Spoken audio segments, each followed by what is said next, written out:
To know the Tyrant at all is to be aware of his deep love for Halo. Some might even go so far as to call it excessive. However you feel about the franchise as it exists today, only a dumb cow could look me in the face and tell me that Combat Evolved didn't set a new bar for the genre. Not just in smooth, cohesive gameplay, but also in building such a narratively rich IP. The Halo universe is an astronomically fertile setting for storytelling, which is highly apparent given the fact that it's taken form in virtually every medium. Not even to mention the sheer fun factor that Bungie so flawlessly captured in a jar and sprinkled onto its jolly green giant. Remember LAN parties before Xbox Live? Remember pizza and balls and yelling across the room at your friend for that lucky frag throw? Back when you could actually get people together because your friends weren't all getting married and you could actually hang out with them? And now that you remember how amazing that all was, let's see if Bungie can replicate a similar Titan.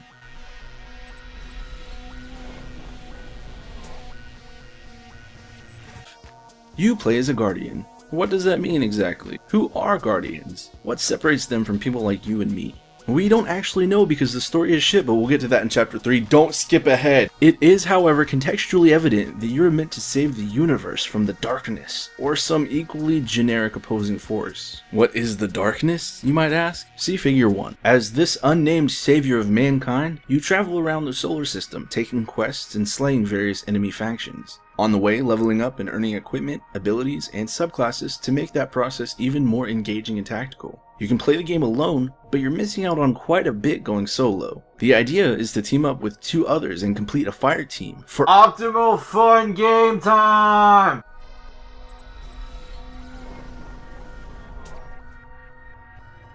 Visuals have always been one of Bungie's strengths, and that doesn't change here. Environments are stunning and immersive, but lack a certain weight. While you're playing, everything feels natural and engaging, but sadly, none of the locales stick with you when the quest is over. With the exception of a few events on the moon, Destiny gave me no water cooler moments. No, damn man, remember that time we took down that one guy in that one dungeon? This sucks because this is what the game is supposed to do. What good are the amazingly high detail environments and textures if you've forgotten about them as soon as you log off?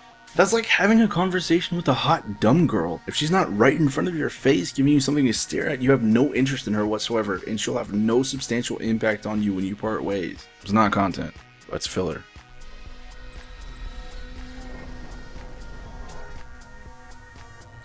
Bungie gave us depth in Halo. They gave us characters that we cared about in a matter of hours. They gave us struggle, triumph, tales and legends of inextinguishable human spirit and sacrifice, stories of pain, loss, survival, and even love. As Spartans fell to the Covenant, it was as if you were losing pieces of yourself along the way. These things embed themselves into who you are. The narrative prowess that Bungie exhibited with Halo is truly awe-inspiring. This monument of storytelling is the reason I demand to know why, Bungie. Why would you do this to us? I'll explain. An artificial intelligence known as a ghost revives you from death. How long have you been dead? Why would he go so far out of his way to revive you? Out of the seemingly thousands of Guardians, what makes you special? Why do you appear to be the only one kicking all this ass? You noticing a trend yet? The worst part is that several tropes are set up and then just completely fall short of any satisfaction once the game is complete. Like the speaker. This guy is the voice of the Traveler, which is that giant orb thing that gave you superpowers. The objective for roles such as his are to get you behind the cause. Fire your shit up so that your virtual crusade is backed up by actual human emotion. But no. He's just like, hey man, here's what went down while you were napping, shit's going on out there, so go stop it, okay? And then there's Mystery Robot Lady. Her role is to play that rogue watchman who is unquantifiably more powerful and knowledgeable than you are. She's supposed to be of immeasurable help and then leave you before you think you're ready to go on. Now, despite whether or not this person survives in the story, you're supposed to care when this character leaves. You're supposed to feel like you can't keep fighting without them. This is what brings that final gratification of completing the mission yourself. So, no gratification to finishing the game means that naturally there is equally no gratification in completing any of the quests. You're just left there like, was that it? And then at the end of the game she gives you a gun and says some vague shit like, you just saved the galaxy, but there's still so much more to do. Bitch! That's it. The gravity you felt just now in me explaining that is the exact equivalent of what it feels like to experience it in the game. No epic feelings of badassery, no satisfaction, nothing. Like, I can just see the script meeting right now, like all the writers get in the conference room and it's like, okay, now Destiny. And one guy says robots, the other guy says aliens, the other says superpowers, and boom, done, that's a wrap, let's ship it, give him a stupid pre-order bonus. Hollow bullshit! I might as well play freaking Warframe. Narrative, I give it a negative out of 10, such disappoint.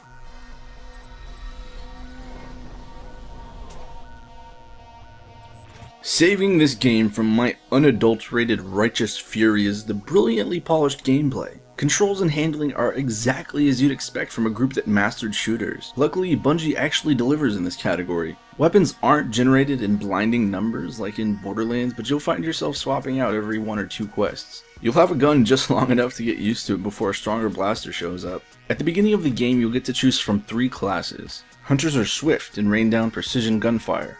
The Titan plays as a basic soldier. They're able to take a beating and dish it out just as well. The Warlock bends the universe itself and acts as a middle ground between the others. I found myself spending more time with this class as it offers a lot of fun crowd control powers. Each class has varying abilities and skill sets with specific weapons that complement the other classes. This is where the fireteam dynamic really makes a difference. Unlike co-op on other titles, setting up a fireteam with all 3 classes makes Destiny a completely different game. Communication is not an option as you plan out assaults, call out attacks, and run in as backup. Going from solo to a fireteam will instantly make you feel like a master tactician. I found that the Titan plays like a tank, drawing aggro. The hunters counter enemy snipers while whittling down a boss's shield, all the while the Warlock plays each scenario by ear, often aiding the Titan with oncoming fire as an offensive riot shield. As previously stated, few events in the game are worth devoting to memory. Any emotional attachment was created by the people I played with and myself. We made the game memorable. If my friends stopped playing Destiny, I wouldn't really have any reason to pick it back up either.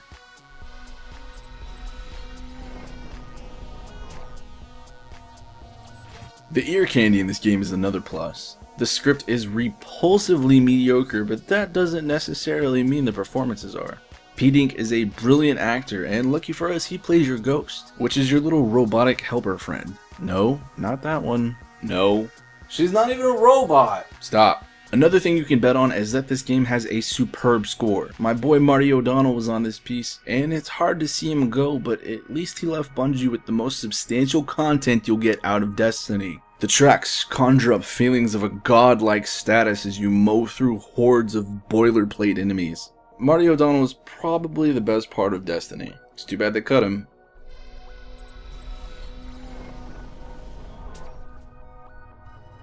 Yes, I'm comparing the shit out of this game to Halo. It's their standard. It's what shows how they as a developer are doing, and it's not looking good so far. If Bungie can put out quality expansions, it would fix this bad taste in my mouth. After the adventures of the Chief and Cortana, after the destruction of Reach, you can't just half-ass a story. Smooth gameplay and pretty graphics won't keep my attention. If I feel like my actions aren't amounting to anything substantial on screen, I'm done. Dancing to the friggin' Mos Eisley Cantina song after a boss was the most fun I had in Destiny.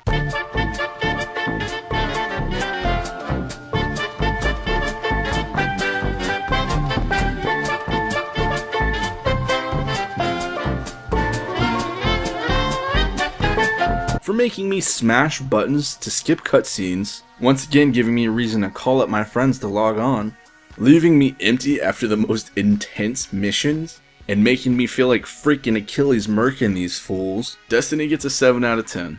You guys have to understand that I'm basing this final score on my past love for Halo combined with how this game stands on its own. Compared to Halo, Destiny should be about around a 4, but on its own, it's not horrible. It does a good job at getting your buddies together, and I'm hoping the expansions build on that and keep it going. It just sucks because I know that Bungie can do so much more with so much less. But I'd love to hear from you guys. Let me know in the comments below if you picked the game up and what you thought about it. Well, this has been Mr. Tyrant, Trey Quintero. If you like this video, please do me a huge favor and hit that thumbs up down there for me.